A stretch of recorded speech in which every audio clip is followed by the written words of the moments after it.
it's a lot. I know I can see how you falling back on Facebook a little bit, but when you used to post regularly and people used to be commenting, I'd be like, let me see what these people write. And then I'd be like, Traven, let me tell you the real. That's not, well, let me be honest. I never really took nobody on Facebook. Like literally, I know you're gonna formulate your own opinion, and you like conversation as well. So it's good to get insight to pick people's brains, but at the end of the day, you're gonna formulate your own formula of what works for you. But I just see the way I think about it too is like you did used to have a lot of engagement, and I used to be like, I know Traven gonna be good, but I don't want some poor little innocent dum to come see some of these responses, and they are people's point of view, they are people's perspective. So it's important for everybody to have a space to where they can be heard and feel seen. At the same time, it's like we are at 101. Not hitting the. Y'all be making 58. shit all fluffed, all fluffy and good. We're at 24 and minutes. It's like, even whipped cream expires. Like, let's hop into this, yo. I'm crying. Yeah, okay, hold on. Even whipped cream. Milk expired, strawberries expired, all that shit go bad. You leave that fudge in that fridge for too long. You leave honey out on the counter too long, it's gonna crystallize and get. Listen, everything has an end date, and you gotta be realistic. Sometimes people be giving people the fluff. The fluff is cute. All right, it's your boy Trey the Realist. This is episode number 2, if you don't mind me asking, with Trey the Realist, and I got 2 lovely ladies here. We go way back, all the way to high school and middle school, and I had to get them on, especially Bria. You know what I'm saying? She's been highly requested. She definitely has a different mind than a lot of women that I encountered in my life, so I had to get her on. But first, do y'all want to introduce yourself, drop social media? If not, I don't have to. I'm Bria. My social media Instagram is ILY Bahati, BAHATI. Do not look for me on Facebook. What about Kayla Cake Jars? What about your business? I am Kayla. I am oh yeah, I gotta keep it low key. That's my name is real on Facebook. But you can find me hobby baking at Kayla's Cake Jars or at Queen K Smitty with 2 T's on Instagram and view my family life, regular life. One of the best bakers in South Jersey. I'm telling you, banana pudding is on top. I got you with some pudding. Hey, I'll make sure I get that before I go. I was supposed to bring some. Okay, so we was talking about expiration of whipped cream. You know what I'm saying? So it's funny that you was bringing that up to me. We was actually talking beforehand about my engagement and how you used to post a lot. I felt like when I was posting a lot, I was getting a lot of engagement, but I didn't know whether I was getting the right type of interaction, like you was saying, because there do be a lot of different people that have a lot of different views, and I kind of fell back, but I got back into it because some people reached out to me, like Alexis Dixon. Mm-hmm. She reached out to me, and she was like, "You got to start this stuff back up." She was like, "I liked what you was doing," and when people really reach out to you and tell you that they appreciate what you're doing, it make you want to get back out there. And the reason I stopped because I kind of got a little too. I got too concerned about people's opinions in a way. I had a lot of people reaching out to me, talking, saying I was oversharing, that I should keep things guarded. And I don't know about you guys. I grew up in a household where there was a lot of secrets, like from history go on. And I feel like if you don't discuss a few things or even like let things out, the issue going to just keep going on, keep going on if you don't do it. So that's why I really wanted to do this podcast, because I want to get to the deep issue that a lot of us go through when it comes to our family, work, different things like that, because I'm 31 now and I'm so much different than I was 4 years ago, even last year, with how I think about certain things. But the biggest thing I want to just convey is that I just want to know, how do you ladies are able to keep your identity being, working woman, a mom, a wife? Like, for me, I'm just a single male. You know what I'm saying? Like, I don't really have any obligations outside of it. So when I kind of look at what you guys do, I'm like, yo, these are the real adults. You know what I'm saying? These are the people that are really putting the work in. So just being like, a black woman nowadays, like how do you keep your identity and juggle so many different hats? It's funny you say that because we be on the phone with each other like we the adults. Like we really the mamas. Like who gave us like, I'm this so role? Who like, made how us? did I get this? How did I get here? Who gave the children? Who gave me a husband? Who gave me responsibility and No, bills? for real. I would say, to start off, since we're both sitting here, like our friendship.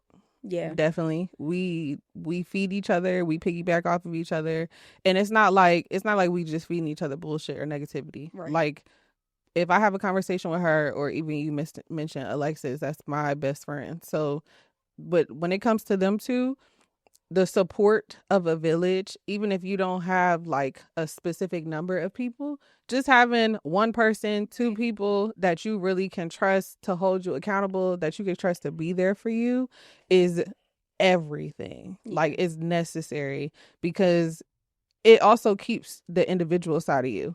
Like Right. this is what, 15 years I Yeah. think for both of them. Yeah. Alexis is a little longer, but they knew me before I was wife. They knew me before I was mom. They knew me before I was even established as Bria the adult. Like they've been through the highs and lows. We've been through each other's family situations and being there for each other. I know for me personally, like having my support, people who I can trust and who don't have to question my personality, who don't have to question my motives, and just allow me to be as vulnerable as I possibly can. Like that is what helps me keep my individual self. Now, as far as what I can do for myself, I'm still figuring that out. Like I'm 32, I'm still figuring, after taking on that role of being an adult, being in a relationship since a teenager and growing up together, and then taking on also mom. It's like I'm still learning what does individuality look for me at 32. I could tell you what it looked like at 22. I could tell you what it looked like at 25, right before I gave birth to my first child. But like at 32, it looks different now. My responsibilities are different. My finances are different. This economy is ghetto. So it's like I have to consider all of those things, and the things that I used to be able to do freely, I can't necessarily just get up and move that way. So I'm still learning what that looks like, to be just my individual self, and I'm still figuring that out, and I'm open to figuring out what that looks like, even if it don't look like what it looked like last year or before. I'm okay with that as long as I figure out what it means to me. What about you, Kayla? You have a business. You got more kids than Bria do. Well, you have a mixed family. It's like a conjoined family. A blended family. Yeah. I have a bonus son who's my oldest child, and then I have my first biological son. Then I have two kids with my partner, and so I'm mom Kayla. I'm bonus mom Kayla. I'm military Kayla. I'm also now Kayla's cake jars Kayla. Um, I'm partner Kayla. It's I wear a lot of hats. Like literally, I am on go 24/7. Keeping my individuality, like Bria was saying, like within my friendships, like that's where I can keep Kayla, the real me. Like just even if I just need to release, like me and Bria were just on the phone the other day for like 3 hours. Like just like literally, and then sometimes it's like it's just it could be silent. It could be silence, like, and then we back up, and then back up again. Like I'm in the grocery store, and she's like, "You're in Walmart?" Like, yeah, I know where gotta, like I'm out, like I'm out in the streets. It's 9:00 at night. I'm at Walmart with it. I gotta get stuff done, but just being an individual at first, like baking was my space to like be like to do something for me. Like that was the start. Like the pandemic, I was like, yo, I don't got nothing for Kayla. Like, who am I anymore? Like, I'm just everybody else's everything. Like, who am I to me? So baking started off being that for me, but then, it went crazy. Like as you said, like I don't really notice when people are noticing me. My blinders are on. Like I'm not paying attention to what other people are thinking of me. I'm more concerned about me than what other people think about me. So I'm not really like looking around to see who's watching me, who's paying attention to me. I don't, and then the hobby went crazy. Like, I'm like, all right, well, dang, like that's not it no more. So like, any chance that I could just get out to be with my friends, like literally, like have date night. Oh man, that video that went crazy with everybody realizing that I'm a person outside of everything that I do when I was dancing in the video, and everyone was like, "Oh my god, I didn't know you get down." I'm just like, which is crazy, because y'all not supposed to. That's my business. Okay, that's my business. But no, I was just like, this is just that's a vibe for me. Just being able to go out with my friends and just vibe. Like, I'm not thinking about anybody else in here, right? But in my enjoyment for this moment, because at the end of the day, the minute that I walk up out of any space, I gotta go back to being Kayla mom, Kayla bonus mom, partner Kayla. You know, I got a whole household depending on me. I have a whole family depending on my every move, my moods. Everything is everything that I do rules my house. It rules my household. How much sleep do y'all get a day? How much sleep do y'all get a day?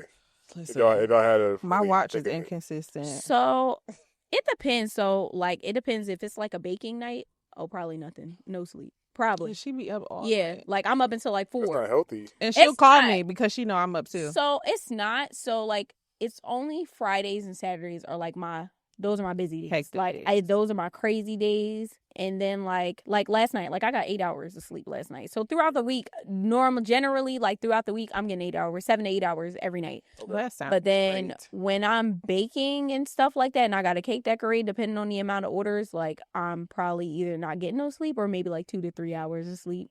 And if it's a drill weekend, yeah. But I go to sleep. You know what? I can't say that. I can't. I could get anywhere from 2 hours of sleep to 7.5 hours of sleep. 7.5 hours are far and few because my kids go to bed at 9:30. So I try to spend either some me time or some couples time, but then that turns into me falling asleep, and then my body thinks that I took a nap. So I'll wake up at like 12:30, maybe 1 in the morning, and now I'm up.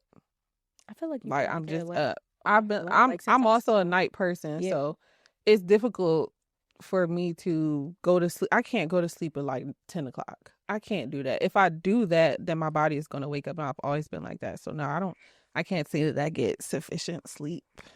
All right, so speaking on sisterhood, as a guy, it's so rare to see a girl friendship last 15 years plus.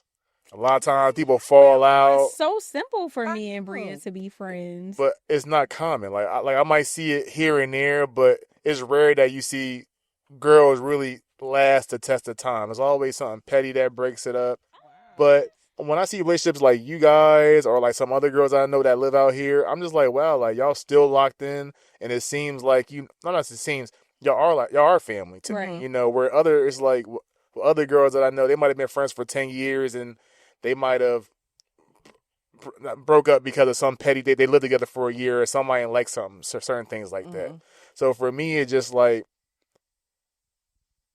how do y'all maintain such a bond throughout this time? Like, I know that you say y'all live in the same area, y'all grew up together, but my thing is just like, to order to keep that bond, or to even just, I feel like y'all still have kind of the same relationship y'all had when y'all first met. Or has it evolved? I feel like it's evolved. It definitely evolved. Because I feel like we're different people now. Yeah. And honestly, we've always been different people. Yeah. I can't even say me and Kayla are the same. No. Like, we have difference in opinions. Kayla like a sweet, innocent. You just the real nigga. To me. No, for real. Yeah, like. But the crazy part about I'm sweet and innocent too. But she really is sweet and innocent too. But people don't get to see that side all the time. No, Bria can be sweet, but she going to say it in a real nigga way, like. Right. It's definitely that way about Bria. But no, I feel like we just genuinely love each other. Like, it's no confusion. Like, the same way like I feel about like my partner, like it's the same way about our friendship. Like, out of every friendship that I've ever had, like this one I always know is like, it's solid. Like, I know I could be myself. There's no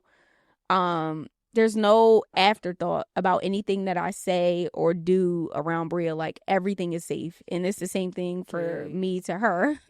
It's always gonna be a safe space, and I feel like that's for me. That's what keeps me like, like I always know that I'm good, like I'm safe, like I can always express myself. I can say exactly how I feel. I don't have to hold anything back, sugarcoat anything, and it's always gonna be love. No matter what I say, it's always love. But also, I'm not disrespectful either. But it's always love. It's always love, and I think that's what keeps it going. Like I just know it's safe. So for you, Kayla, how are you different from the 20-year-old you or the 21-year-old you? So 20-year-old me didn't know what 30-year-old, and I've only been 30 for like 2 months now, but granted, like transitioning from 28 to now 30, it's like what I was going for back then. I don't play about me, baby. You is done, okay? Like, and it's not even on some like I'm just checking people off to write them off. Like, nah, you're done. Like it's prioritizing me and mine's. Like I'm not about to let your situation stress me out to the point where I can't show up for me and mine. Like no, you gotta go. I'm sorry. It's just it's very easy for me. Like it's no, like granted, I don't like letting go of people because of who I am. Like I always want to give people a chance, but now I'm in a space where I'm like, it's you or me. Yeah, it's definitely a process. Yeah, it's not like it's not immediate. It takes time. It definitely takes me time. And she'll call me and she'll like that's another reason that our friendship works is because she'll call me and she's know I'm gonna give her an honest, unbiased answer. Like I'm not the friend that's trying to hog you, trying to keep you from elevating in other friendships. One thing that we cherish is like Kayla, no, I don't really fuck with people. She don't bring anybody around me. Like she meet somebody. So she don't cool just, though. Are you real cool though? But she know how I am, and she respects that about me because I have to work on that myself, and she know that she can't force it out of me. Right. But she also cherishes and values our friendship, and there's no room for anybody to come in this space and try to get in between us. Because just the same as I'm not out here trying to hijack her and keep her as a friend. We got to be careful who you bring into your friendship circle too, because they might come in envious when it's like, hold up, this is 10 plus years of right, and it's genuine. It's not so when she goes, if she's more friendly than me, that's the only reason why this is even a topic. She's more friendly than me, so when she has relationships with people and she feels like it might be taking a turn or something like that, it hits her hard actually, and she'll come between like me and her boyfriend, and she'll be like, I don't really know what to do in this situation, but it's like we'll give her an honest answer and we'll give her the real like, don't just hard. It's hard because I just cut this person off. Like, is it worth having a conversation with them? Is it better for your mental health to just cut them off? Do you expect them to pop back up? Are you going to be ready to have a conversation with them if they ask for that? So it's like we ask her all of those questions so that she can come to a healthy like conclusion. Yeah, I think I just got to that point at 31. I got to the point where it's like I'm prioritizing what's best for me and the people around me as well. But before it was like, even though I would try to like be decisive in my decision, like you, I would kind of leave and be like, damn, did I make the right choice? Right. Like how did that affect that person? Right. Where now it's just like it's really about me at this point. You know what I'm saying? Because if I ain't happy or my best version, I ain't good for nobody. Right. So right now I'm at a point where it's just like I'm just seeing like what makes Traven happy and not what make everybody else happy. Because I feel like I was talking to one of my friends Josh yesterday. I feel like sometimes you do things just because you are good at it, not because you really love it. Right. And I feel like a lot of people see me like on Facebook, like, oh, you're the relationship conversationalist guy. And what I tell everybody all the time is like, I like starting the fire. I don't like being a fire. You know what I'm saying? Like I want to set the fire and go back and watch it. I don't want to be the main fire, but I realize that in certain situations, like I have to be that because I do have that ability in me. Right. So it's definitely a challenge, I feel like, as you keep getting older and you keep learning yourself. But I feel like, Bria, you always kind of just was like, it's like, I'm going to say prioritize you, but you were just like, I kind of see it for what it is kind of thing. I'm very selfish. Yeah. Like, I'm extremely selfish. And it's not bad either. Yeah. I feel bad. I'm selfish, but I feel bad about it sometimes. I don't give a shit. Like, I'm selfish as hell. And honestly, I struggle with me, I'm selfish and I'm too good at boundaries. Like my therapist literally told me you're way too good at boundaries. I had a male therapist tell me like you gotta chill out. Like in what way? You gotta chill. Like he literally So y'all be calling me a nigga. Yeah, you a nigga. This was a couples. We had a couples therapist, and it was two of them. It was an older lady and it was an older gentleman, but he wasn't her age. He maybe was in his 40s. He had been in the military, and he's a counselor in Philly. So you can kind of imagine what his personality is like a little bit. And we were having conversation, and I think with me, people try to figure me out because I don't just. It's weird. I'm a good combination of like I'm an open book and I don't have a problem talking about myself. At the same time, I'm paying attention to you and how much that I can actually share with you or how much I actually feel comfortable sharing with you because I'm very good at reading people. I'm very good at catching people. I catch facial expressions. I catch body changes. I catch everything if I'm in a place of vulnerability because this is something that I'm gifting to you essentially is my vulnerability. That's not something that I feel comfortable giving to everybody, so I'm still a little tense about it. So for me, I think he was still trying to figure me out and figure out if I was like bullshitting or not. And then it was maybe like 3 sessions later, literally only 3 sessions into these meeting with these people, and he was like, I don't say this too much and I don't see too many people like you, and I work in Philly, but like you're like a man. And I was like, yeah, I've been told that a lot. I've been told that for a good portion of my life. I've been told by multiple people that you're like a man. But I fight people every time I hear that because I'm like, I don't feel as though, obviously, I have a vagina. I don't feel like I'm a man. I feel like I'm just myself. Right. And I show up as myself. And maybe that looks like how men show up in the world. But also, I feel like I'm a good balance. I definitely know I have very high masculine energy. Like I'm big masculine energy. Like if I was a nigga, I'd be that nigga. I know I would be. You'd be swinging it. I already know you would. I know I would be. But I also am learning to live in my feminine era while not forgetting about my masculine side. Everybody has feminine and masculine energy, whether people want to accept it or not. We're formed in a woman's womb. Like you got a little bit of both. We come from a man, we come from a woman. You have a little bit of both.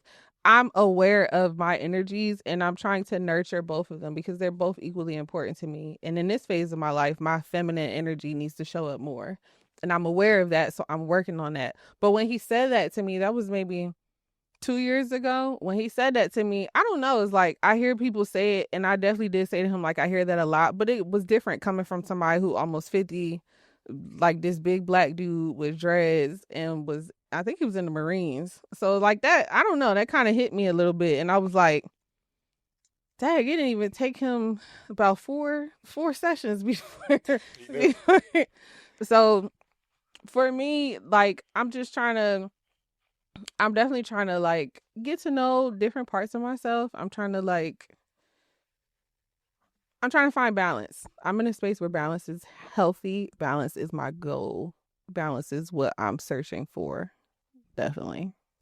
And I think what you said is the point. Like we're constantly changing. Like it's so funny because I feel like certain people know me from a certain point in time in my life, and they just be like, "That's Traven." I'm just like, "Yo, that's not even like remotely me anymore." Right. Like I said, I'm so different, and I feel like in the past I kind of spoke to be heard, not to understand.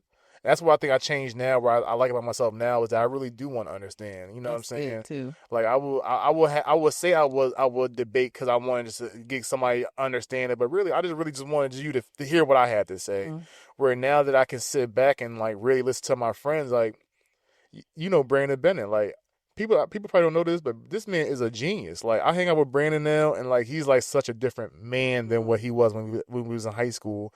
And where I just sit with him, I'm just like, wow, I can admire who you became. I can admire where my friends are coming, and we're having conversations now where I'm just like, damn, like you say, we're adults now. You know what I mean? Like the things are different. Who did that? Right. You know what I'm saying? We're talking about the economy. We're talking about kids. We're talking about how are we going to set ourselves up the best. When before it was like, all right, are we going to NFL back in the day? Mm-hmm. So I definitely think it's good to have that good support system, especially when you're in a relationship, because who can you talk to when you can't talk to your partner? You know what I'm saying? So it's good that you have somebody that you can just be yourself around, because that's what I like. Y'all know I had a stroke in January, and I had a big issue with just reaching out for help. Like I never wanted to be a burden. I never wanted somebody just to feel like, you know, I was like dependent on somebody until I needed to be dependent on my friends. And I always was kind of the same way with you, where it was just like, you know, are people going to show up for me like how I think I would show up for them? And to be real with you, a lot of my friends showed up. And like for me, it just reassured me so much where it was just like, you know what? I gotta start, you know, reaching out to my friends more, be around my friends more, because you can get lost in life. You know what I'm saying? Especially when you just like with your family, but you can probably like lose your friendships. Right. Like I'm in Texas, you know, I'm so wrapped in my job, I can get lost sometimes. I'm like, you know what? I gotta slow things down some bit and really just, you know, be around, prioritize who are important around me. You know what I'm saying? And that's where I'm at in my life right now. But just recognizing what's important to me and just making that the main focus. Right. My friends taught me that. Like Kayla, no, I'm not an affectionate person, and literally since high school, like she been forcing hugs. So there might be TMI. So you're not an affectionate person, but you're a sexual person, though. Yes, but those are two different things. Like, explain. I mean, fucking is fucking. Okay. Like for me, affection is more. But you don't like being touched. Well, let me rephrase it. You say you don't really like being touched like that. I like balance. Okay. But it's easy for me to title it as I don't like to be touched, because being touched by people is usually not at your request. Like, I didn't ask for this. You just want to hug me, or you just want to kiss me, or it's like with my kids, you just want to be in my space. Me being a selfish person, I've had balance. Like, I grew up in Trenton. So for me, I grew up sharing a room with my sister, my older sister, that she's 5 years older than me. So most of the electronics in this room is hers. I have toys. I have to play with these toys. And it's like, when it's time to watch TV, if she's not there, I can use this TV. But when she comes home, this is her TV. So when we moved to the suburbs and now I have my own room, and I got in trouble a lot and I was getting on punishment, I didn't have no TV. I didn't have no radio. I had a mattress and some coloring books, some Sudoku, baby. So for me, it's like I had the balance of like going from sharing a space to somebody to having my own space. I'm able to make a sound decision, but like, which one do I like better? Which one did I cherish? Or not even like better, but what elements of this did I benefit from, and what elements of this did I benefit from? Like, balance is so big for me. So I recognize that, like, I enjoy my personal space. I enjoy my alone time.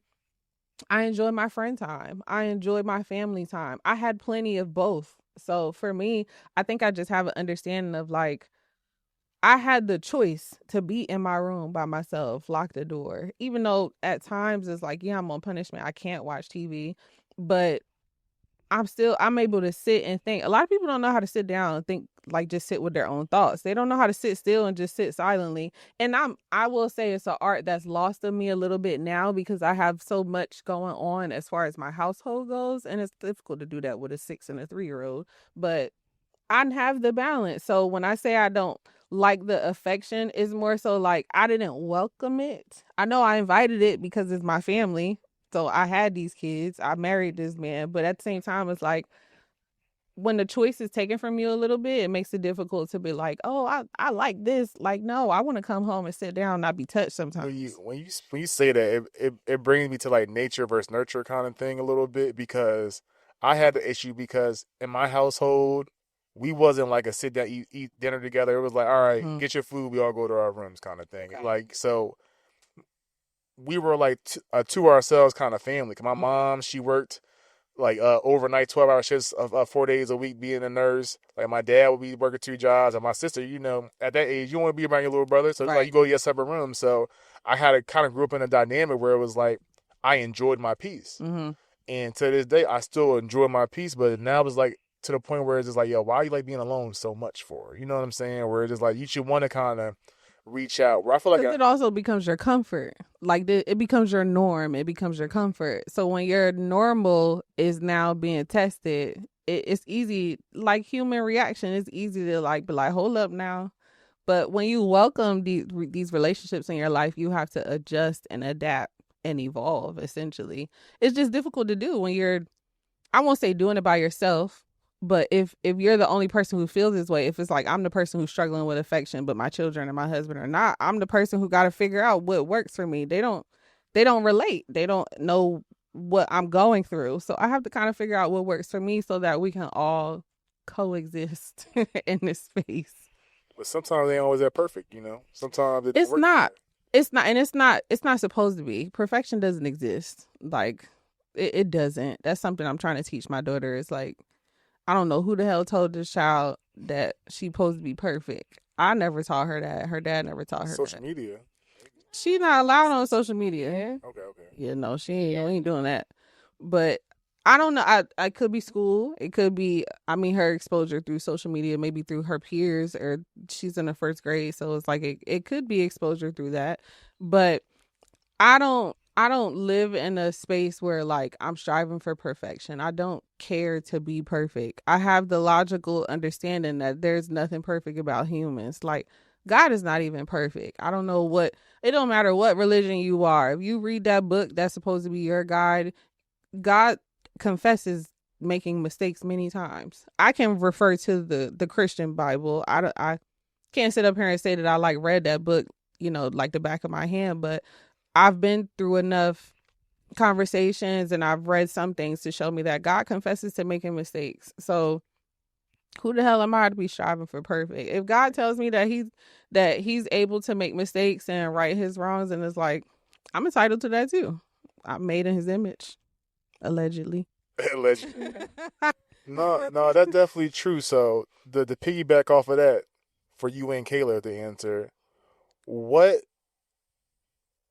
since y'all both parents, what have you changed that you learned from your parents that you wanted to change? What have you kept the same? What have I? That's a lot to unpack for us. No, for real, because I don't have. Well, I'll give you real quick a little start off. Yeah. So for me, I have two older sisters, and they believe in this gentle parenting, giving these kids all it. It's just like we all grew up in the same household, so we all have the same parents. But it's just crazy to me how we each have different opinions on how relationships are, how we raise kids, and stuff like that. Whereas for them, like I got my ass whooped. Like my sisters did it, but I did. So for them, they're like, we don't want that for our children, right? And they're more like giving up more. What you do? I was a bad kid, but also I feel like that's all my dad Probably knew. weren't a bad kid. It was more so like boys are just active. Like children are active, like as a whole. So like, all right. So for me, like, what do I change differently, like about my kids from my parents?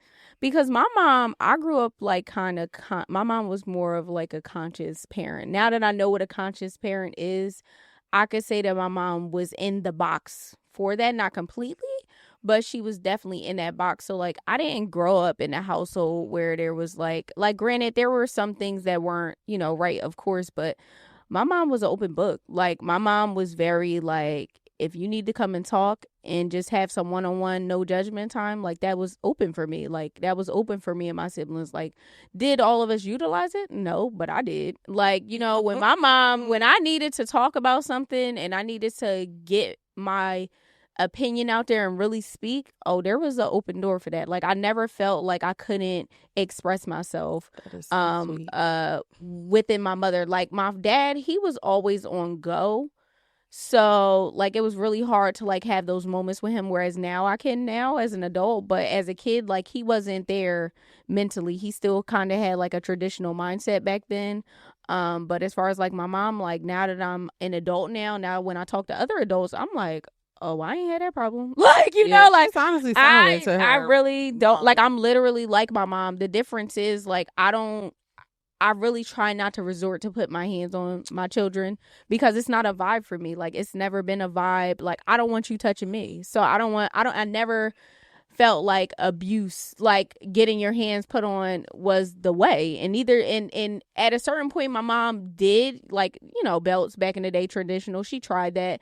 But after a while, she just realized like, you know what? Nah, that's not it. And it just stopped. Like it never happened again. Like by the time I was 5, like that was done with. Like there was no belt, no whooping, no none of that. Like that wasn't a vibe for her. She was going to talk to me about it. Like she realized that having a conversation killed all that. Like, we could literally sit down and have a conversation. Like, kids are not dumb. They're very smart people. They are people. So it's like, with my mom, I could just talk about it. Like, if she really needs to get across me, Kayla, I need you to sit down and listen. Like, we would have regular conversations. It was a conversation to be had. And then, you know, people look at me now and they're like, you know, how'd you end up this way? Like, I'm like, my mom ain't whoop on me. Like, I had freedom of speech, baby. Like, what if I needed to, like, even down to like cursing, if I needed a moment where I needed to let it out, Kayla and her, oh my God, people do not believe it. What? Up a storm, and I was like, oh, high school, what? Yeah, I met Kayla. I ain't start cursing around like 25. So I got some. Nah, I was in high school. Like, it's crazy because like even now, my dad be like, Minnie, can you please not? I'm like, Dad, please be for real. Like, be for real. Like, please be oh so serious. She's saying be for real. Kayla be like, please be fucking for real. No, for real. Like, please be for real. Like I know you lying. Like, stop playing with me. But my mom, like, cursing was never a big deal for her. Like, my mom cursed like a sailor, and it never was a big deal. So, like, growing up and even into adulthood, like, I don't think cursing's that big of a deal. Like, granted, of course, I can monitor it just based off of these conversations right now. Like, I know how to turn it off, turn it back on. Like, when I'm home, I'm cussing. When I'm on the phone with my friends, I'm cussing. When I'm talking with my kids, I'm cussing, okay? Like, we curse it, and my kids think it's funny. Like, they don't that doesn't bother them that I be cursing. They dad curse. They don't care. They think it's funny. Can they curse with you? Nah, we not having okay, that. Not yet. They're too small. See, listen, they too young for that. They too young. So what age? I would say, like, if they like teenagers, like, I'm talking 15? like I'm saying, like, you got to be at least a junior in high school. Like, by that point, life is really getting to you. I can understand it. Like, I can understand it. But younger than that, nah, you got you. You gonna have to filter that until we get to that point. Like, granted, if there were moments that I needed with my mom where I really just needed to get it out, like, she would allow that. Like, she would just be like, all right, come in my room. Come on, let's have our little moment. Like, she was like, literally, like, come on, let's have our moment and speak free. Like, it was like literally like, all right, now when you walk about this room, it's over. But while we were in that room, in that moment, let it out. What's up? Like, what's going on? What's on your mind? What's bothering you? See, with me, my issue is just kind of like how kids respect adults nowadays. It's different. You know, it's way like back in the day, you had other parents that could, I wouldn't say discipline your kid, but if they said something to you, you would be quiet and just, you know, kind of be obedient. Where that's not the same no more. That didn't apply to me. Well, I feel like you might be different. I feel like not every adult has the better interests of children. Yeah. I don't think every adult is safe. Like, kids are who they are, right? They're not faking the funk. They're not trying to hide anything. They don't care about what you think about them. But adults, not every adult is safe. So, no, you don't have to follow not saying be disrespectful, but like, every adult doesn't have the better interest of children. Right. I agree with both of those. Yeah. Let me give you an example. So, listen, Ashley, sorry if I'm talking about y'all kids. So, like my oldest nephew, Avery. So I came home last year, taking him to the movies, and you know I'm talking to him about school and stuff like that. He was like, "Before you go, I don't want to talk about school. I ain't talking about school. I don't like school." And I'm like, "Well, that's his boundary. He's telling you straight up. Listen, when I was a kid, it was no boundaries, and you not the problem. No, but hold on, before you go, you're not going to tell. I'm not going to tell my uncle what he's not going to talk to me about. He's trying to give me a life lesson about something. I'm not going to be like, you know what, before you go up. No, I think that's different. To me personally, I think that's disrespectful. I do understand kids need to have boundaries, but these kids got too much damn boundaries nowadays. I feel like you are never too young or too old to set boundaries. And I feel like that's a lot of adults' problems. They don't have no boundaries. There is no discernment. There is no boundaries. Like, y'all, like, a lot of people literally don't know how to tell people no. They don't know how to not be taken advantage of. And it starts young. Like, my two older sons. So, AJ, if he does not want to talk to you, he is not talking to you. And that's just it. It's no malice towards anybody. But if he is just not in a good space, So if he tell you no, so say you ask him to do something, he's just like, no. You just going to be like, okay, like, that's okay, AJ? Or would you try to correct that action? So it depends on what it is. It literally because you have to be realistic. I ain't going to school no more. I don't like school. That's not an option. No, not no. That's not. That's also a parent boundary, though. As a parent, you have to set boundaries and expectations for your children. Right. So you give them the freedom and the ability to choose, but you're laying out the options for them. So you've already chosen what's the appropriate option, what's the appropriate response for certain scenarios.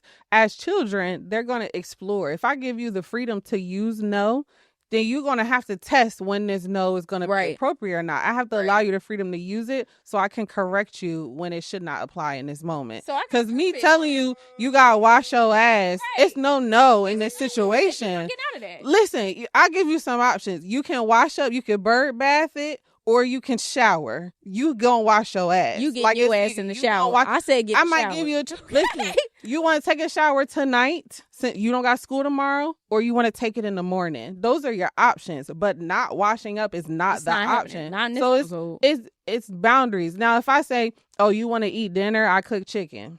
I don't want chicken. Well, that's a big debate in my house. Oh man, this is what I made. Now that could be Tuesday night. This is what I made, and I don't feel like cooking. Then Thursday could be different. Oh my, you made pot pies that night. I don't want pot pies. Okay, well you want some fruit? It's some fruit. It's a mutual transaction. It's like you got to figure out what specifically works for you, and you have to figure out what also works for the child. And each child is different too. Like we both have multiple children. Her kid, she has 2 older kids, so that's a little different. Your head is in the shot. That's a little different, but her kids are old enough. Like AJ is almost double digit, right? And her son is a year older than my oldest, so you gotta also read the child. Like she knows AJ's personality. That's why she can say it when it comes to him specifically. I also know my daughter's personality versus my son is only 3. I can see his personality, but he's still learning to use his words. You also have to use discernment as a parent. Right. And when parenting, you gotta check your ego also. Right.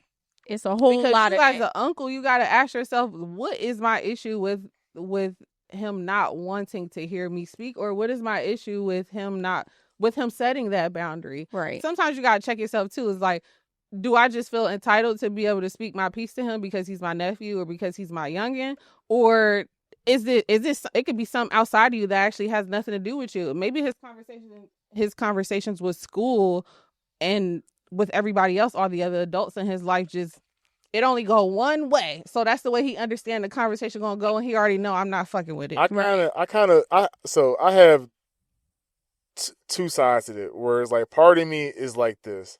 I used to always not really care about the uncles and aunts I seen like once every blue moon. Like, you know what I'm saying? I'm just like, yo, why are you talking to me? Like, I only see you once in a while. Like, who cares? Right. But for me, I see the challenges my sisters and them face, and to me, it's almost like y'all could have nipped this problem when it was small. You know what I'm saying? And I don't want to get too much of like the other business out. You know what I'm saying? But there's certain things where I hear they complain about. I'm just like, well, why didn't you correct that? Like when I'm like, you let it happen for so many years. So of course they are going to keep that action going on. Mm-hmm. Where for me, it's just like, I'm not saying that you shouldn't give your kid choices, but I feel like if you're 10 years down the line and the kid 13 and you're still complaining about an action that you could have fixed when they were a baby, that's just an issue with me. You know what I'm saying? I do agree with it. Because I believe if you have a fire, you're supposed to get in when it's small. Now, it's different if, like you say, like, you know, if it's just something like, you know, innocent and benign. But I see my nephew sometimes talk back to adults, and I'm kind of like taken aback because I don't know whether it's just how I was raised or I'm just old school, but like, I was always respectful, even to the ones I didn't like. I probably wouldn't talk to you for long. Mm-hmm. I'd probably be like, hi and bye. But it was still a certain respect level where it's just like, you shouldn't be talking so comfortable with adults. But respect is subjective. Right. I understand. Respect is subjective, and it's per the household and those individuals. Right. Like for me specifically, that's why I said, or like before we started recording, I feel like my dad was a little bit progressive because, you know, the way that you said, like, when it comes to village and people being able to interject when it comes to children's behavior if their parent or their parent figure is not in the room. My dad was a correction officer. My dad was housing killers, murderers, rapists, like all types of people racketeering, people smuggling stuff. So it's like when you speak to different people, and then also he has his own experiences growing up with adults. So when it came to raising me, and I'm one of the two youngest of his children. When it came to raising me, my dad used to flat out tell me, don't nobody put their hands on you except the people who brought you into this world, because he couldn't trust people's intentions. He's experienced and seen too much. Now, that's also just his scope of the world and his scope of what was going on in his life. It doesn't mean that's what happened with everybody else. Big mama down the street might have good intentions for me if she snatched me up, if she see me acting up. At the same time, how was he to know that? I don't know you. I don't know what your intentions for my child. And that, a little bit of that is also parenting from fear. Yeah. Like the fear of the unknown, the fear of something happening to your child because something could have potentially happened to you, or something happened to your siblings or the children around you. But it's... And not to interject, and that's one thing where I can say is, I can say I'm blessed that I feel like I actually had like a normal childhood. Like nothing really, like I talk to people, like nothing really traumatic happened to me. So I definitely understand where you're going with that. Yeah, our lives was ghetto. And in high school, our lives wasn't as bad as our parents. I can say that. I feel like my mom had a pretty, like my dad. We had like the repercussion. Like was it after an earthquake? Like the aftershock. Like we had the aftershock. Or it wasn't as bad, but you could still see the reflection of how they grew up transpired into their parenting and how it shifted how we parent. Because it's funny you mentioned gentle parents. We both kind of strive for that. Yeah. But it's we're figuring out it's a challenge. Yes, it definitely is. You have to figure out what it looks like for you as an individual. That's why I don't really like when it comes down to social media. Like, I'm not giving my opinion about a lot of stuff just because I just feel like well, I think what work for you, work for you. Right. And that's really what it is. And I'm like, what may work for my household might not work for your crib. And that's cool. I'm not here to convince you to do anything that I'm doing. Then she don't really beat her kids, but I come to her house to snatch her kids up. And it's not a vibe for me. Her daughter is my godchild. Yes. Zoe know. When she get in the car with me, listen, you might have with your mama. Listen here, child. Sassy. My girl sassy. And I don't have to put my hands on her to do it, but it's a different type of... People command respect in different type of ways. And because of how I grew up, that's why my personality shows up that way. And because of how she grew up, that's why her personality shows up that way. Yeah.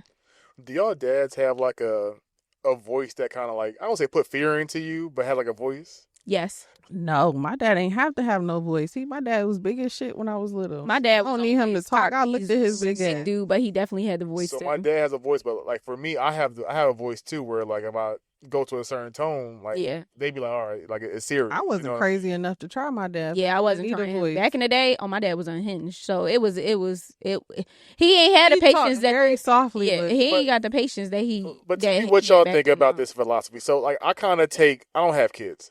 So me being around my nieces and nephews, I kind of take it as when I was a steakhouse manager. You know what I'm saying? Mm-hmm. Like when I first became a steakhouse manager, I was doing it how I was told to do it. And I remember one time a hostess told me, she was like, "Yo, nobody here like you." And I was like, "Oh," I was like, "Oh," shit. But I was so young, and I was just like, I wanted to kind of be liked. You know what I'm saying? So I read this book and about managing and stuff like that, and I learned that you had to teach everybody in their own way.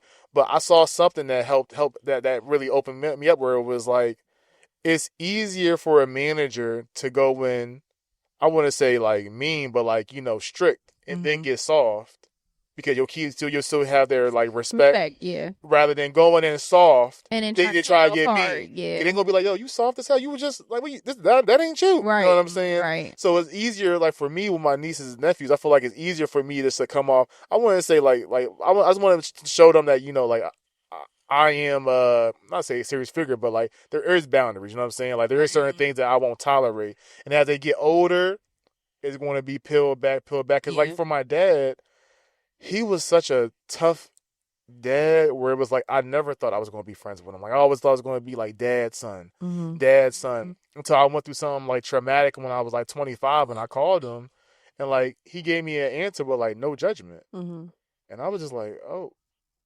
I wasn't like, because he always knew that day would come. You know what I'm saying? And I feel like he wanted it, but it was just like I just didn't know. Yeah. And then when I started talking to him more, he started giving me more life advice.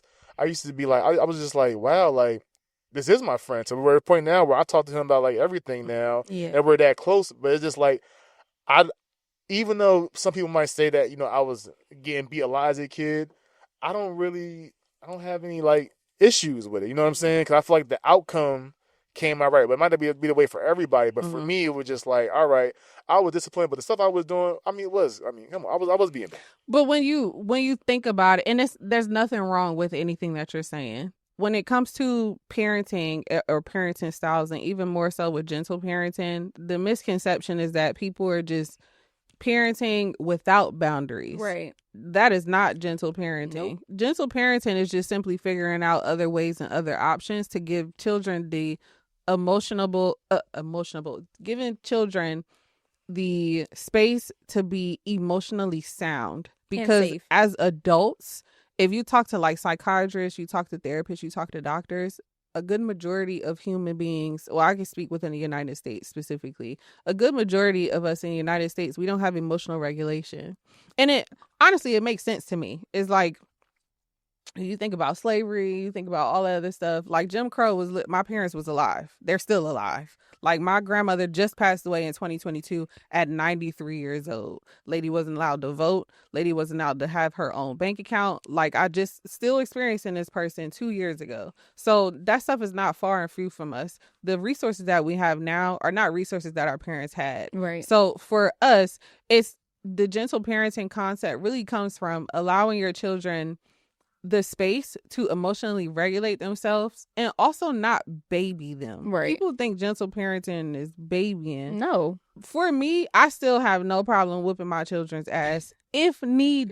There are some things that are just off limits. I can't do the belt. Like I literally took my belt off like last week, and I was like, "Yo, like my dad like did this." I thought I couldn't, but there are certain situations that require some type of. I wouldn't necessarily say it requires, because in my opinion there's always another way. Like there's another way. Absolutely. However, in my scope, in my little toolbox, I got a wrench, I got a screwdriver. This is all I got right here. So these are the only two things that I can utilize. Yeah. I got my hands too. I can consider that a tool. I got 3 tools right now that I know how to utilize. If these other tools are not working, I'm gonna try and see if this other tool can work out for me. Yeah. And after this isolated situation, I'm gonna then go research, like, you know what, I didn't like how that played out before. Let me go figure out how many other tools I can put in my little toolbox here, my little tool belt. So that's more so what it is like, or for me specifically, I'm not the gentle parent police. I can't really tell you who started the shit or where it came from, but I respect the concept, because when I look at my children,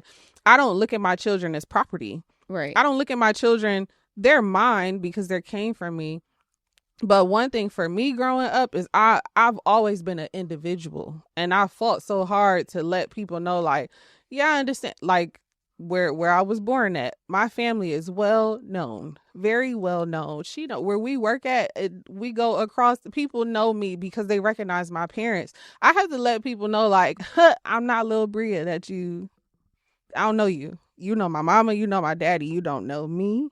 And I know you remember me from yay high. I'm this big now and I put hands on you. Mm-hmm. So chill out. Like you gotta kind of separate yourself. It's like, I do understand that a lot of people operate from the space of like fear. You're a reflection of your parents. You're a reflection of your spouse. Your children are a reflection of you. They are to an extent, but these are little tiny people. If my big ass is in therapy, I got my personal therapist, I got a couples therapist. If my big grown self is in therapy trying to figure out other tools, I recognize as a parent that it's my responsibility to teach my children better than I was taught. And that's no diss at what I was taught. These are the tools that my parents utilized to raise me. They gave me more than they had. So now I'm going to take that more and I'm going to multiply it and do the same thing with my children. So does whipping ass work for some children? Yes. It also turns out the opposite way for some children. That's why I said every child is different. So when it comes to that, I need to be open also to different styles of parenting so that I can make sure my children grow up and be healthy human beings. Yeah. And when you say that, like, I feel like mine's going to be kind of like how, like, military kind of style, because like for me, sports kind of brought me discipline in a different way, because it was like I had something. I was telling my sister, I said, why don't y'all put them in like something that they really enjoy? I don't know what that is. You got to keep trying it out with kids at a young age, but like whatever that is, like really do it, because like I played baseball and basketball thinking that's what my dad wanted me to do. I hated it. It took me till I started playing football and I was actually good at it, and I actually like was like, wow, like I'm good at it. And I feel like the men I was around treating me like a man, even though I was like 13 or 14 kind of thing. Mm-hmm. But they gave me a certain type of structure where it was just like, damn, I don't want to like either lose this privilege or I don't want to have to run 2 laps or something like that. Where that was more so like fearful than a butt whooping or me getting in trouble by my dad when I went home. Mm-hmm. So for me, it's like if I have kids, it's going to be more so, I guess, like workouts and stuff like that, make them strong type thing. Because like for me, like I don't really have it in my heart to be too strong. They're gonna get your height one day. That's perfectly fine. They're gonna have legs and steel. But I personally feel like I personally feel like kids or even like they like structure. You know what I'm saying? Oh, absolutely. Whether they want to admit it or not, they just want it to be some type of they need meaning to it, some type of meaning to it. Because I was with talking to Sipo the other day, and he was breaking down. And mind you, I voted and everything, but I'm not the biggest political person. Yeah, I don't really know politics like that. Sipo broke it down to me like in such a simplistic way. I was just like, where do you learn this from? He was like, yo, my dad kind of, taught me at a young age, so I had an interest into it. I'm talking to Josh. He's like, yeah, I started playing. I started playing the drums because my dad was a drummer as a kid. Different things like that. And sometimes it take your parent to kind of nurture your gift. Because I was telling my dad the other day, like I played trumpet and drums, but my dad didn't. I was at Pennypacker in the High doing it. The band teacher told me like, I don't think this is for you. And my thing, I told Sibo and Sheldon that they was like, yo, a teacher should never tell a student that that's not for you. They should try to find a different way. Where for me, I would tell Sibo, I'm like, yeah, but also you had your dad kind of like really help nurture that foundation. Yeah. So for me, I think it's just really important just to find something that your kid is passionate about, and then set boundaries around it. Whether it's like, oh, you can't do this at this time, or you restricted for like a week. Because if they went to football for me, I would have been like distraught. Yeah, I understand that because I didn't really grow up doing stuff except for heritage. I found out myself. I didn't really. But you were a singer, right? Allegedly. Nah, she is. Real quick, why do singers like you never like to sing? I can't speak for everybody, but for myself, kind of like you said, my gift wasn't nurtured. I learned. I just used to sing. I just used to make noise. And then people would tell me like, oh, that sounds good, or sing again. And when I was smaller, there was no thought behind it. As a child, you're not critiquing yourself. You're not comparing yourself. It's not like I grew up in church singing with people. So I didn't have nobody to compare to or nobody to critique me as well. I just was doing it. I was just making noise. Like everybody listen to music and sing. So when I got older, that's when it hit me that people are paying attention to me. And I was like, I don't really like all this attention. Like I don't, because it brings room. Now I'm aware of criticism, and it's not criticism like I care about their opinions. It's just more so like I understand their critiques. Like I don't care that you don't like how my voice sounds, but I also am like, oh, my voice cracked when I did that, and I understand I was going through puberty. But then I joined Heritage, and it's like you meet all these singers. And I'm like, ooh, these bitches could blow. But do you ever like meet a singer and like they nurture it for you? Like Cleve. Yeah, my mentor, Cleve, rest in peace. Cleve was the first person that really nurtured my gift and pushed it forward and also forced it out of me. Like Cleve used to be like, nope, I need a singer. I need help. And I know that you're capable. Like he bounced me around. I went from tenor to soprano to alto. Man, I am a alto tenor and I'm up here singing soprano just because I have the capability to do it. I know how to blend and I know how to do it, but that's not necessarily my range. I just know how to manipulate my voice. But then you start learning how to manipulate your voice. You never find your own voice. So for a lot of singers, if you haven't had somebody to nurture from the start, Cleve came later on in high school, my sophomore year in high school. So I've been knowing I could sing since like the 3rd grade. That was the first time somebody told me. And that was my peer. It wasn't like an adult. It wasn't my foundation, like my family, my household. And not in a bad way. I just didn't used to necessarily sing around them. So by the time he came into my life, it's like this was kind of already set for me that my voice has also changed now. I used to be able to sing higher. Now I sing lower. So for a lot of singers, it's really just either they're shy and because their gift hasn't been nurtured, or they're not fully convinced that they can sing because maybe what their voice sounds like is not what they like to hear and another singer. But then also you have people like me that's just like, I have to build up my confidence and find my voice, to find what does my voice supposed to sound like. And I just haven't found that yet. So I'm just not comfortable singing in front of people. That's what I'm saying. Like, it's so funny. I first started playing trumpet first to third grade. I was pretty decent in it, but it was like only me and a white kid in there. And literally, like, in the class over, cafeteria, it's like 20 black kids playing drums. So I'm like, I want to play the drums, you know? So I go play drums, and like, I wasn't really that good at it, but I was like, I wish I would have just stayed playing trumpet, because I realized you might have a more intimate setting. Somebody do more one-on-one with you. They could kind of develop your skill more. And it took me to meet Sheldon to be like, in middle school, he was playing the trumpet, like all type of modern songs, the club beats, all that type of thing. And I was like, yo, you can do that on a trumpet? Like, I just never knew. But he had, like, you know, people that really took the time to put into him. That's why I feel like I know kids have such great potential if it's just nurtured right. And a lot of times I'm not saying from stern people, but like the people who I learned the most from young was like the people who were like held me accountable. And that's why I think like these kids nowadays, like, I know I'm not talking about y'all, about like all these iPads and shit like that. I had to move from my place in Dallas because like literally there was like 30 kids in the parking lot causing them up. It's like no parents out there. It's like a lawless cowboy town. Where back in the day, it used to be like, no offense, like at least 3 or 4 adults out there monitoring the kids, making sure they safe. No other adults come out and mess with them type thing. But it's just like we're in a generation where it's like you have half of people who are kind of traditional and the other half that, you know, are just trying to get more hours of sleep. So they give an iPad. It's also difficult to be traditional though in this economy. Yeah. Especially, the world is very difficult now. It's a different environment. Like I'm absolutely the parent that I will sit outside with my kids because I'm just a paranoid motherfucker, and I need to make sure that somebody in me got eyes on my kids. However, at the same time, it's like I'm also the parent who's always tired. I'm just gonna be outside tired as hell, and I'm paying attention to everybody's kids. I'm making sure, like, I live across the street from a park. Oh, me and Jamil, we hear a noise. No, what the hell's going on out there? My kids is in the house safe. I know where they at, but we'll go outside. All the hood rat shit me and Jamil did. Man, we'll go outside.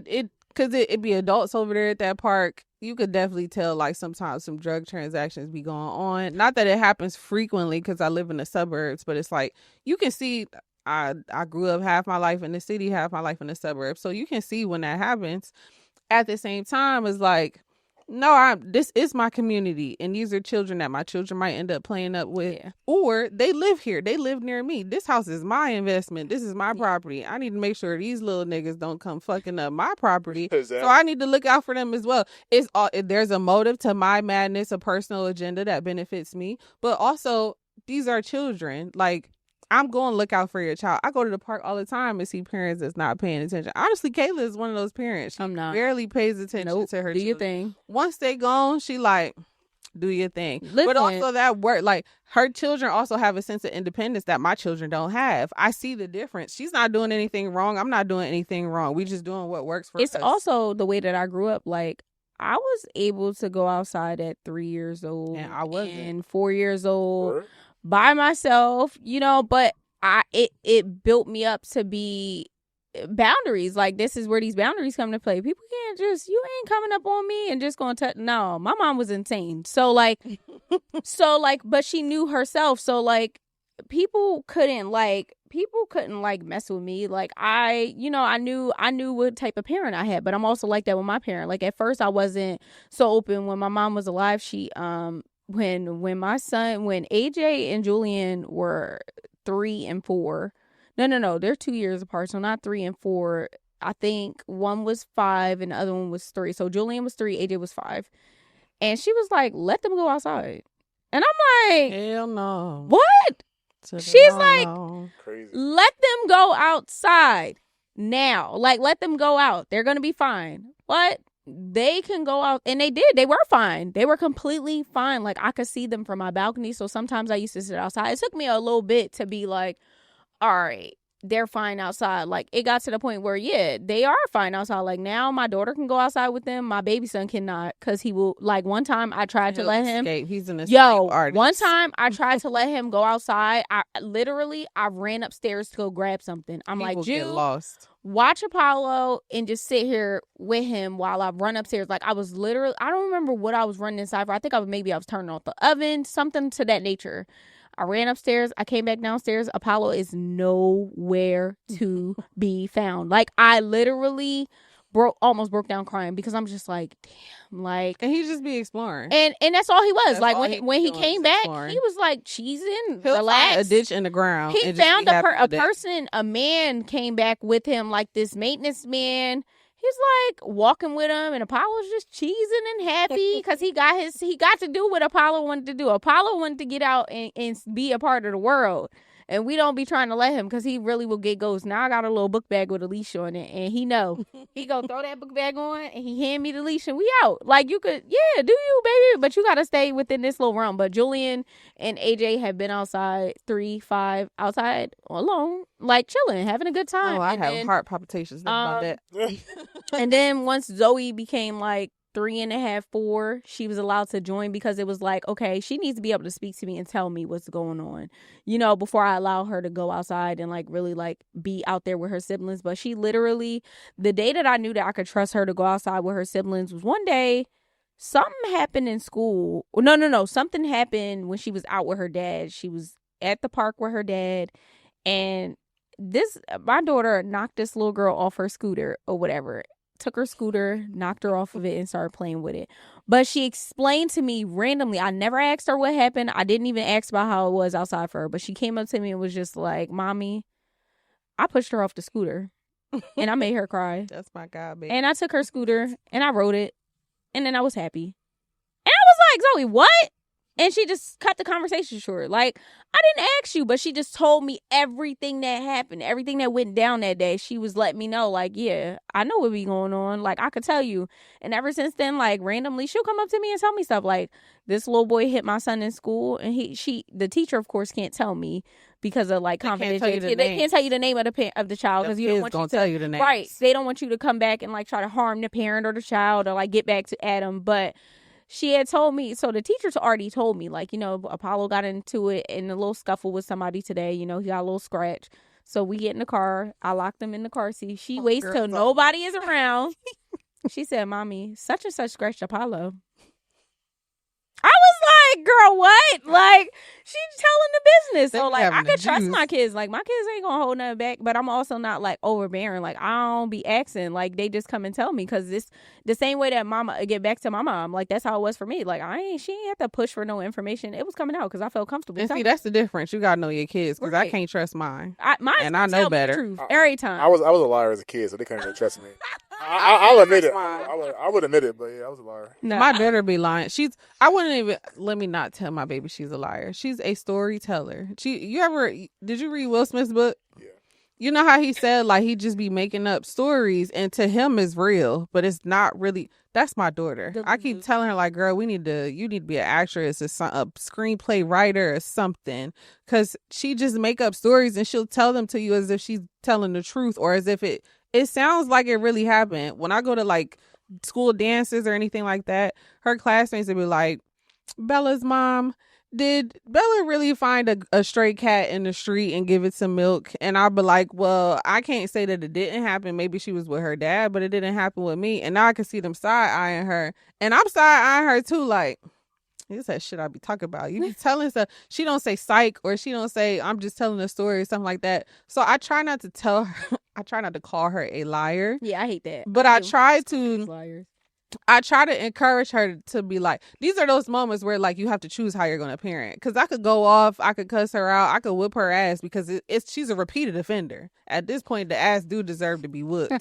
However, at the same time, I could flip this and be like, well, you know what? You're great at telling these stories. Right. But you have to let people know when you're telling a story and when you're telling the truth, because people will start to believe you.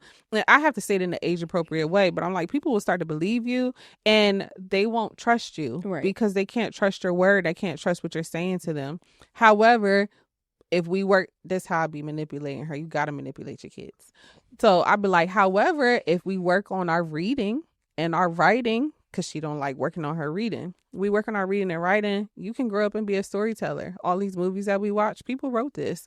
These poems, grandpa used to write poems, mommy used to write poems. You listen to music, you like those songs, people write that stuff. You can tell stories without making people believe that you're telling the truth. You are low-key manipulating people too. I don't know what your agenda is. You don't know what your agenda is. You're 6. However, people will not trust you. I could tell you that for sure. People are not going to trust you. They're not going to want to be around you. And even the people that love you so much, they're not going to be able to take you serious because they don't know when you're telling the truth or not. Mommy and daddy tell you, I don't know when you're telling me the truth. So can she go outside by herself? Hell no, she cannot. Absolutely not. But like we went to Chuck E. Cheese on Sunday. I let her run around with Kayla's kids and I let her take her brother with her. Now I got an eye on both of them. So I can see everything that's going on. I don't already pay attention to all the faces of the adults in here. Ain't nothing getting by me. But I do controlled environments while I let her be by herself. But you just kind of got to flip it. Like, I don't want to tell her, like, it come out of me sometimes. The thug come out of me. I'm like, you be fucking lying. But then that shit be pissing me off. But that's not my dialect every single time. Sometimes you just be fed up. But like, that's not always my dialect. I still try to give her, my kids are suburban kids. So I have to give them a little bit of like, this is how it would have been told to me. At the same time, let's do something with this. Right. Like you said, let's nurture this. Let's figure out a way to flip this because this can be creative. And as a creative, I recognize any space to share with her to be creative. I don't know if that's her calling, but I'm going to at least introduce her to it and let's see what happens with it. And I love that because I feel like with my childhood, I think the biggest thing that was off was that my parents didn't know how to explain things to me as a kid. Like my mom, if it wasn't like being a Jehovah's Witness or being a nurse, she didn't understand it. She was like, it's not my wheelhouse. Whereas my dad, he would try to explain things. He was just horrible at explaining things. Where it'd be like, all right, like, are you just wanting me to understand how you want to understand, or are you really trying to understand me? Where I'm at a point now where just like, no, I'm telling my mom, he'd be like, did what you mean? I'm like, no, that's not what I meant at all. Like, but I feel like with me being his son, I helped him become better at, describing things as well. Right. Using his vocal abilities a little better. That's another thing people don't have is the ability to speak up for themselves at all. And that's where that line comes where you say, like, with your nephew it's a difficult line teaching your child boundaries. Like my daughter, I'm teaching her to stand up for herself. I'm teaching her to speak for herself. I'm teaching her to use her words. I mean, both of my children, but obviously she's 6. So she's at a different stage where I could teach her a little bit more concrete than my 3-year-old. He has to learn more words. With Bella, I let Bella know, like, no, if somebody hurt your feelings, you got every right to tell them they hurt your feelings. Thanks. You have every right to speak up for yourself. I don't explain, though, this is how you talk to adults. This is how you talk to your friends. Because right now, I'm trying to set the foundation. You need to know to speak up for yourself no matter who you're talking to. And then in those moments where she does talk to an adult, that's when I correct her. Like, hey, you did a good job speaking up for yourself. At the same time, this is an adult. And we need to figure out a different way for you to say this. You can still get your point across, get your message out without saying it how you just said it, because that can be disrespectful. I'm also careful about talking to her and being like, they might find that disrespectful. I'm not teaching my kids to give a fuck about what you think. What you find disrespectful has nothing to do with me. Facts. I'm like that. I don't care if you're 90 years old. If you spit on my face, I'm hitting you. Facts. Like, I don't give a shit. Yeah. You could be 7. You could be 70. I don't care. I don't fucking spit. So with my daughter, I need to teach her the foundation while she's young enough to learn to find her voice. And then once we find that voice, then we can tone it. Then we can tune it. Then we can...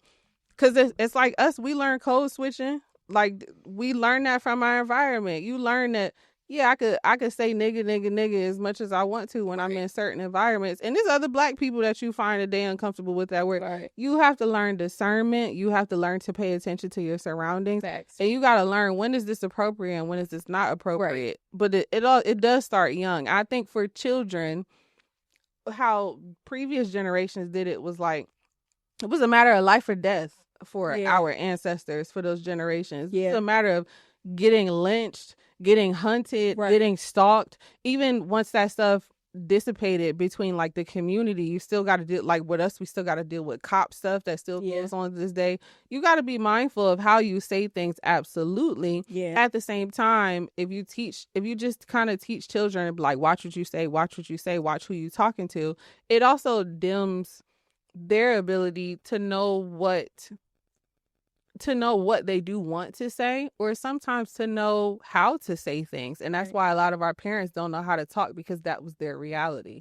That's not my children's reality. So I'm not gonna pass that down to them. Was it a great teaching for what it did and who it was for? Yes, this was the environment they lived in. This was survival.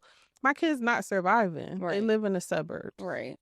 They're not fucking surviving. They're safe as hell. They got they got a 2-parent household, 2 cars. They got a white fence. It ain't picking, it's vinyl, but they got the white vinyl fence. They're in a safe environment. It's a park across the street from their house. One set of grandparents is down the road. The other set of grandparents, both still married. I realize my children's privilege, and I have to accommodate them where they're at while still being able to teach them their history. I can still teach them, this is how your grandparents was raised. This is how mommy was raised. This was necessary. At the same time, this is not your reality. I have to adjust my teachings and my upbringings to you, because you're different than me. You're just not the same as me. So that's a weird space to be in, though, I will say, as a parent, because figuring it out is ghetto. Very. It's stressful. Oh my God, it's hard. It's difficult to figure out how to walk that line, because you're used to just doing what you was taught to do, or what you learned how to do as an adult before you had children. Now you gotta kind of rewipe the system and be like, I don't think this is going work for this child. I don't think that, like, I slap a stranger for spitting on me, but I gotta think twice about my 2-year-old. Too, and he's mine. but isn't it easier when you have like a second kid, though? Is the second one easier? I feel like I have 4 now. Birth 3, now I have 4, but I feel like with the last one, like, I'm not different kid, man. Like, I'm a lot more relaxed in parenting, because like, I do have 4 kids. I've been around the block, I have all different types, like 3 boys, 1 girl. Like, it's definitely different. But that last baby, he know he the last child. But it's like, by this point, I'm chilling now in parenthood. Like, I'm relaxed, because I know to expect the unexpected. I know that things are not going to always go the way that I want them to go. I can pray and hope for the best to happen, but I know that everything is not going to always go my way, and I'm okay with that. And I'm okay with, expecting the unexpected when it comes down to my thousands of kids. So, how was it accepting another kid that wasn't yours? Like, I feel like sometimes it's easier for others. Like, was it either easy? Was it easier? So adjustment? It was easy for me, because it didn't stem from negativity. Like, our relationship literally came together organically. Like, we literally had the same situation. We were both in a co-parenting situation. My situation was a little bit different compared to his, because that was his actual like high school sweetheart. Like, they had a kid. It just didn't work out. With me, I had dated somebody as an adult, and it did not work out. And for my mindset, like, I grew up in, I had a step parent. I grew up with step parents. Both of my parents remarried, and I'm not going to speak on which parents I didn't like situation, but I don't feel like with my step parent situation, I don't feel like it was healthy. Like, they didn't like each other. Like, they did not like each other. It was not a secret that they did not like each other, and it was hard. It was hard to manage myself in both spaces, realizing that one didn't like the other and the other one didn't like the other. It was hard, because it was on me. It's like, dang, can I really, like, if something good goes on over here, can I bring it back here and tell you about it, or can I bring it over there and tell you about it? Like, it's like, I never wanted no child in my space to ever feel like they got to filter themselves around me, just because they're switching environments. Like, my bonus son will tell you, like, he prefers his mom's house over mine. And okay, his dad definitely, takes that to the heart. But for me, it was kind of like, listen, like, I I can relate. Like, I understand. I get where I understand where you're coming from, so I don't make it a big deal. At first, it was hard. Yeah. It was deep. It was deep. Like, he will straight up tell you, like, I don't like really being over here that much. I prefer to be in my mom's house. And then I asked him, like, well, why?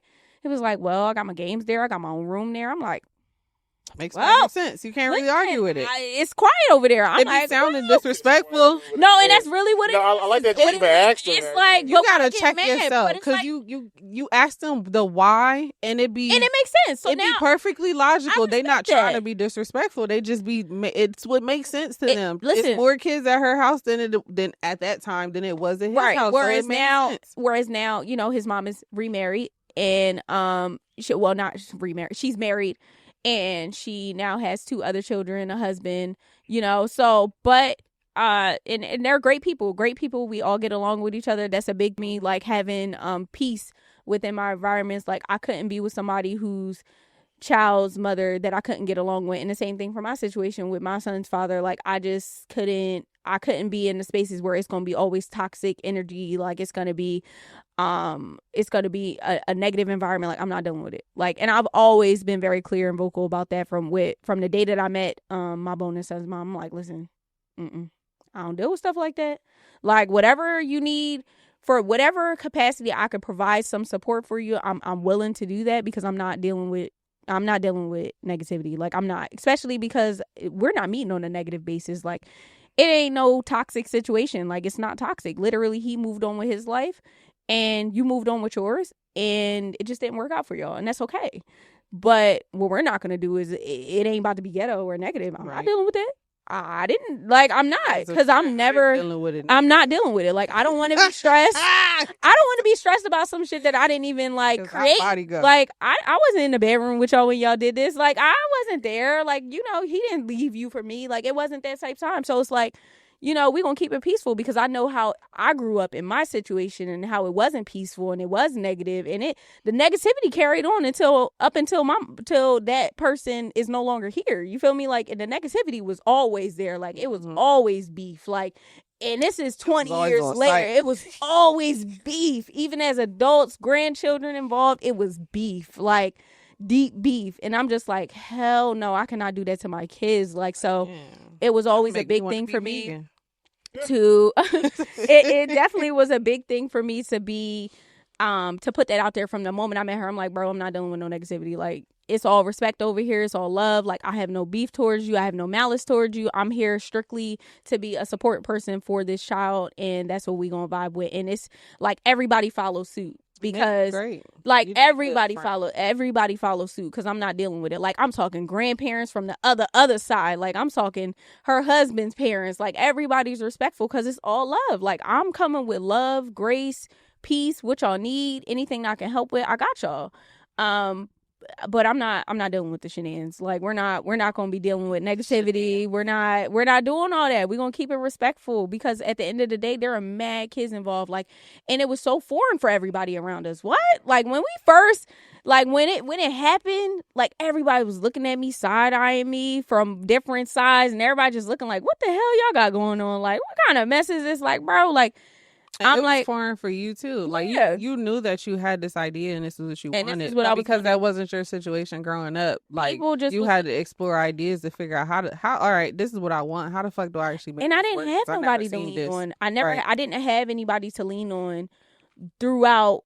You know, figuring out our space for the kids and everything. I didn't have that. So nobody around me could give me any advice or any help or anything like that. I couldn't lean on nobody. I literally had to depend on myself, God, and just my own understanding. Like, even sometimes my man, he would have hard times, like, dealing with it and, you know, balancing that out. And, like, I literally had to set the foundation and tone for how our lifestyle was going to be set, because I'm like, I got to be able to pick up the phone, like, and call this woman. Like, if I need help, like, even now, he started acting up. I was like, I'm calling your mom. Like, I be like, listen, excuse me, I'm calling your mother, because you're not going to be disrespectful to me. And I'm over here just trying to give you love. Like, you're not going to give me a hard time. So I will definitely pick up the phone, call his mom, and she going to get it together real quick. Like, instantly. Like, and there's no beef. Like, it's no beef. And I realized having that makes it easier to raise him. Like, granted, I already know what to expect when he first come over. He has an attitude because, like, he got to leave his environment, come to a different environment, deal with all the noise and the shenanigans of our household. It's loud in my house. Like, I'm not censoring nobody. Like, do y'all? Of course, I'm always yelling at them, like, stop screaming. But it's like, this is their house, so I want everybody to feel free. Do you live your life? But when it's time to get in line, it's time to get in line. Like, it's time. But for the most part, like, it was a tough time. Like, it wasn't super bad or tough, but I always knew in the back of my mind the type of environment I wanted my kids to grow up in. So I knew that I was going to have to be in charge of setting the foundation early on. And, like, I think that's like, it just makes me different now. It helped me to evolve. Like, even being in that space, I didn't have anybody to lean on, anybody to talk to, or anybody to ask questions. It was literally all me. Like, trying to figure, not just all me, of course everybody else contributed, but it was like my own understanding, figuring things out, really putting other people in their place when they tried to, like, jump in and say this, that, and the third, or what they felt like. Nah, mind your business. I got this. Let me figure it out. Because obviously you might not have the best intentions because you didn't have that for yourself. Mm-hmm. It's a lot of putting people in their place and standing on business about my family, because nobody, y'all not gonna mess up what I got going on. Nobody. Can't nobody do that. All right, so we get to the end. So this is my I have two class questions. What is the difference between dating and marriage? If you had to say it for a second, like, for the people who are dating, or they're with their partner and they're looking forward to marriage, like, what difference did y'all realize was between the two?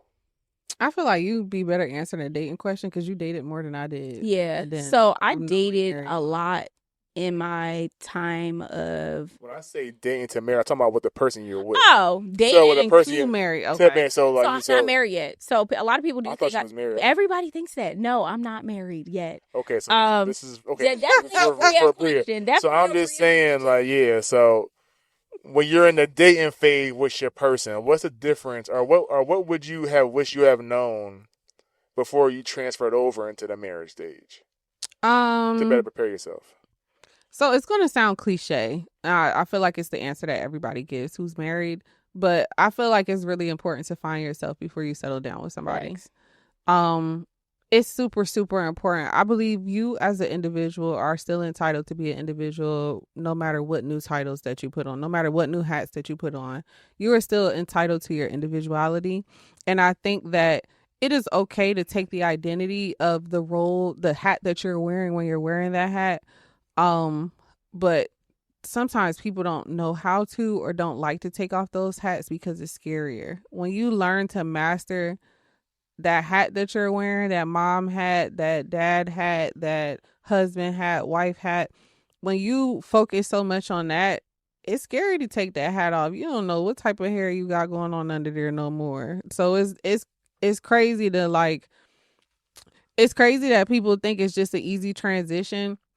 But you're wearing multiple hats at one time. That's difficult. Like, we work in a call center. It's like you got to go from one call to the different type of call. You got to go from business to individual to a different type of business. It's like, it's doing that for 8 hours a day is like, now I don't want to talk to nobody by the time I get off work. Right. So just imagine when you do that in real life too, when you got to go from being mom to being wife in a split second. These people are all in the house with me, to still trying to figure out, what do I want to do to settle down my day? Right. And then, like, then I have my parents. I'm still a daughter. I'm not a child, but I'm still a daughter. I got to be mindful. I cuss like hell, but when I go around them, I have to filter that, because I'm not cool with y'all like that.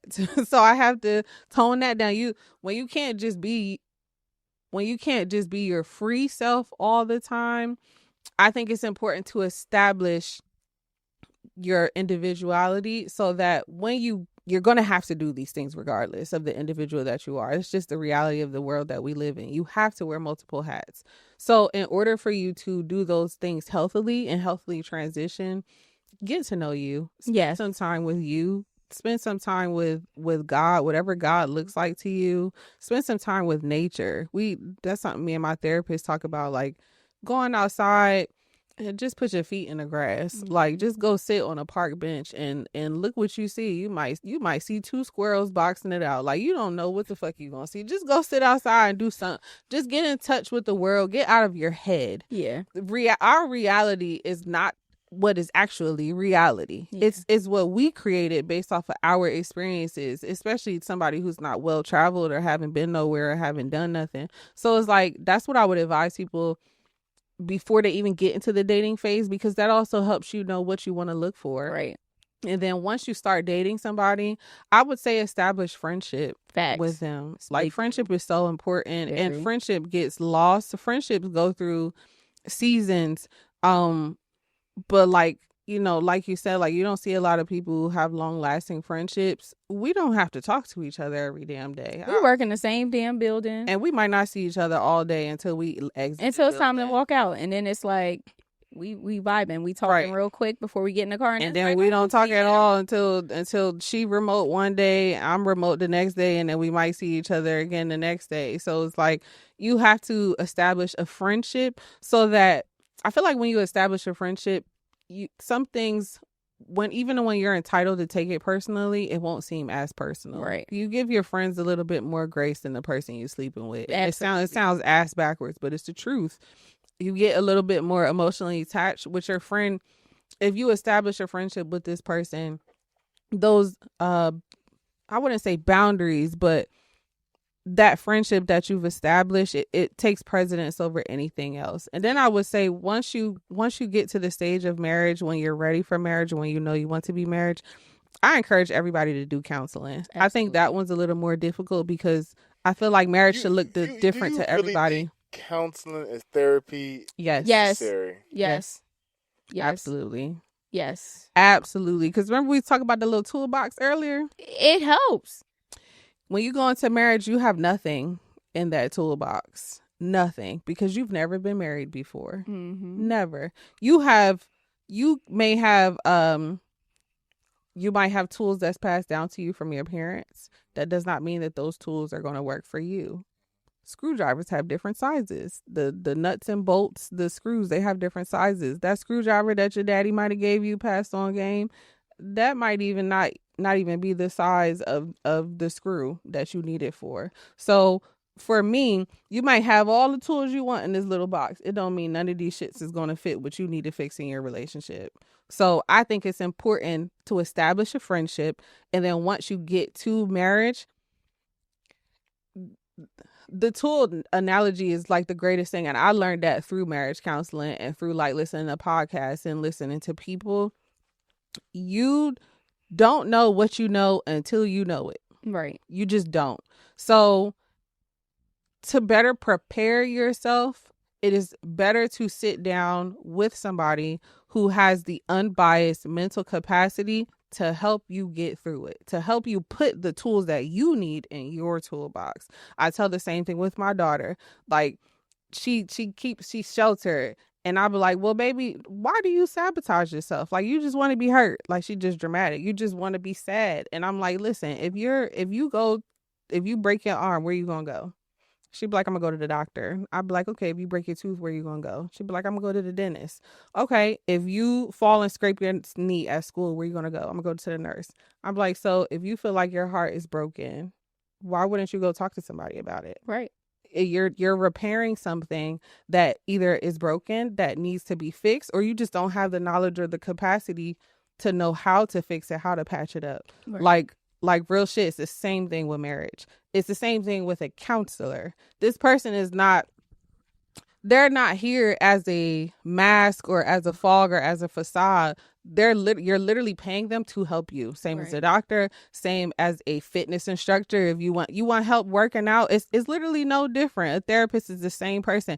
You want to get better at baseball, you can go find a baseball coach. Like, if you want to get better at being a fucking model and you want to walk the runway, you gonna find somebody who's skilled in that field. Yeah. It's literally the same exact thing with therapists. I think we get into the mindset that we need to figure it out on our own, which is equally as important. Your journey is yours. It does not mean, though, that there are not people who are equipped to help you figure out what is best for you. So I wholeheartedly recommend, I can't say what marriage is supposed to look like for everybody else, but I do recommend to get an outside opinion.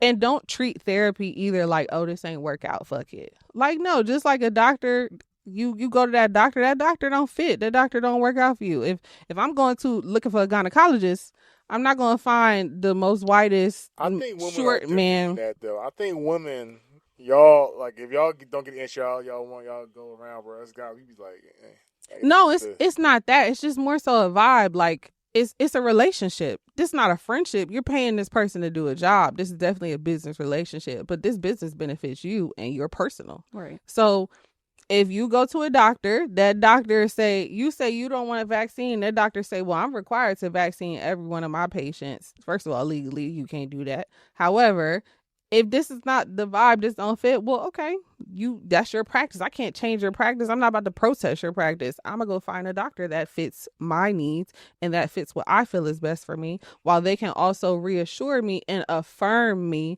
that, okay, you're not crazy for not wanting this vaccine. Thanks. Let me give you the options on what can happen with you taking this, and let me give you the options in the healthier ways that you can sustain without taking this, because this is the norm, but it doesn't have to be what you need to do. You just find somebody who works out for you. So if this therapist, you don't like their style, there's so many different styles. You got some therapists that have you talk, you have some therapists that give you homework, they give you assignments, you have some therapists that give you things that actually cater to you. They ask you, just like dating, they ask you what is it that you're here for, what is it that you desire, let me help you get to that. They're literally your person. Like, they're for you, they're your cheerleader. You're paying somebody to be your cheerleader. Just like you want fitness, you want to change your body, you're paying somebody to help you get to your goal. Is the same thing. So when it comes to marriage, yes, I absolutely right. Everything else is your physical. You break your tooth, that's physical. You break your arm, that's physical. You need help fucking with your hair. She got locks. She gonna go to a loctician. I have natural hair. I'm gonna go to somebody that specializes in that. You want to find somebody that fits your needs so that they can help you get to where you need to get to in order for you to sustain a healthier and better life. So I definitely recommend, once you think you're ready to take that step, and you'll never actually be ready. So people get caught up in, oh, I don't know if I'm ready to get married. Listen, once you're ready, you still not going to be ready for this journey that you're about to go on. You just kind of get in a car and ride. But it's okay to have a therapist in the back seat to help you, because this drive might not be, the best. This might not be the best part of town that you're about to ride through right quick. So you might need a tour guide in the back seat to help you out. That's literally it. It don't have to be as deep. It don't have to be like, oh, something's wrong with me. It don't have to be that. It's literally, you guys are investing in each other by having somebody assist you with your goals. And literally, that's it. So I recommend that for everybody. And if it don't work for you, that's fine too. Figure out something that do work for you. Is there a certain question your therapist told you to ask your partner before you take the next step, or a certain type of practice? Well, she's already married. Funny enough, we didn't do premarital counseling, and not because we didn't try to. The person that we wanted to, like, we was dead set on that person, he just wasn't available. And I knew when I wanted to get married. I had, like, for us, our situation was a little funny. We got engaged, and then we got pregnant, and then we were also a year into house hunting. So it was like kind of everything just happened at the same time for me. And I knew that date was a date that we wanted to get married. So we couldn't get him before that time frame. So we did it anyway. But once it became, then life happened, and then we just kind of got, the current of life just took us, and then it didn't become a top priority anymore. If that's anything, I would encourage the people is to make that a priority, because if your relationship is a priority, then prioritize each other, and this person can help you prioritize each other. So that's why I would recommend that. But I wouldn't say that there was like one thing. Is for us, we didn't get the chance to do the premarital counseling, so it's like everything that we learned in marriage counseling was after we were already married. Okay. So yeah, but that's what I would say. Definitely get to know yourself. Once you're dating somebody, become their friend, and then once you guys are ready to take that next step, get into counseling so that you guys can assist with moving forward. Because marriage is a bumpy ride. It's not no smooth sailing for no fucking body. Trust me, I know it's a commitment. But I just want to say thank you, ladies. for doing my second episode of If You Don't Mind Me Asking. Absolutely. I'm sure this is going to be a really good video. I probably won't drop it until December, but this has been I learned a lot, especially, not having kids. Yeah. And I feel like as I get older, the more and more I want to just learn, you know what I'm saying? Like you said, I want to put things in my toolbox. I might want to grab a wrench from Kayla, a screwdriver from you, and just see how it works out. But I think it's good that I have resources, you have resources that y'all can fall back on, because nobody can do it by themselves. Absolutely. Exactly. Oh, no. We're a village. Yes. Like, we're definitely each other's village. Absolutely. Like, I have a safe space. I have a community of support, and she's definitely a part of my support community. Absolutely. And that's same for me. Like, I know she got my best interest, even if we don't agree on things. Like, clearly I whoop ass and she don't. Not that I just be doing it freely, but it's like, we don't have to agree on every damn thing. No. We don't. No. And that's like, what makes our Kayla friendship is Susie thrive. home baker versus I go home and might pour me a drink first before I even think about dinner. I had a drink for the first time. I'm tall, she's short. Like, she in the military, you won't ever catch my ass signing that contract. So it's like, we don't have to be exactly the same, but like, this is my village. This is my support. Absolutely. And I think I poured my first drink in a long time yesterday. I had a really stressful parenting day, so I had me a drink. Well, I just want to thank you ladies again. Remember, if you're in South Jersey, Kayla Cake Jars, some of the best hobby pastries. Hobby. No, it's not a hobby. She doing it big out here. So if you're out here, reach out to her. Also, if you want any advice on how to, be with a real nigga, Bria right here. So, it's your boy Trader Realist. This is If You Don't Mind Me Asking. We in South Jersey. It's all love. Peace. Thank you for watching the video. If you like what you saw, please subscribe, like, comment, and share. We have similar videos above. For exclusive content, please follow our Patreon, which is patreon.com/BearviewMedia. See you next time. Peace.